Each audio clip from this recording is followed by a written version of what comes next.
നമ്മുടെ ഇൻഫർമേഷൻ മന്ത്രിയോട് പറഞ്ഞു. ഞങ്ങളെല്ലാ മന്ത്രിമാരെയും ക്ഷണിച്ചിട്ടുണ്ട്. പക്ഷെ കോഴിക്കോട്ടുകാരനായ ഒരു മന്ത്രി മാത്രം അദ്ദേഹം നേരത്തെ സ്വീകരിച്ചു, വന്നിട്ടില്ല. അദ്ദേഹം വരാത്തത് കൊണ്ട് ഇവിടെ പൊളിഞ്ഞു പോയിട്ടൊന്നുമില്ല. ഞങ്ങളിനി അങ്ങനെ തന്നെ പറയും. ഇപ്പൊ ഞാൻ മന്ത്രിയോട് പറഞ്ഞു, മന്ത്രിയോടും മുഖ്യമന്ത്രിയോടും മറ്റ് വകുപ്പ് കൊടുക്കാൻ മാത്രം ഇല്ലെന്ന് പറയുന്ന മന്ത്രിയോടും ഒക്കെ ഒന്ന് വിവരം പറഞ്ഞേക്കൂ നിങ്ങൾ. ഇത് ഞാനിപ്പോ അദ്ദേഹത്തോട് പോകുമ്പോൾ പറഞ്ഞു. എന്നല്ലാതെ ഞങ്ങൾ വാസ്തവത്തിൽ അല്ലാഹു സുബ്ഹാനഹു വ തആലയെ ഭയപ്പെട്ട് അവന്റെ മേൽ തവക്കുൽ ചെയ്ത് നമ്മുടെ നേതാക്കന്മാർ നമുക്ക് പഠിപ്പിച്ചു തന്ന ആ പാതയിൽ ഉറച്ചു നിന്നുകൊണ്ട് പ്രവർത്തിക്കുകയാണ്. ഇവര് പോയി പറഞ്ഞു കൊടുക്കുന്നതാ നമ്മളെ ഗവൺമെന്റിനോട്.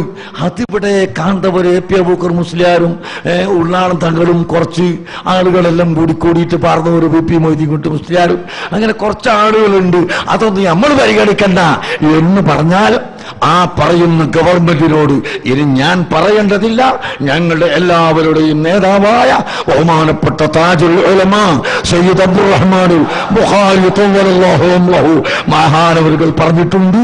ആ പറഞ്ഞ കാര്യം വിനീതനായ ഞാനും അടിവരയിട്ട് പറയുന്നു. നിങ്ങൾ കണ്ണു തുറക്കണം.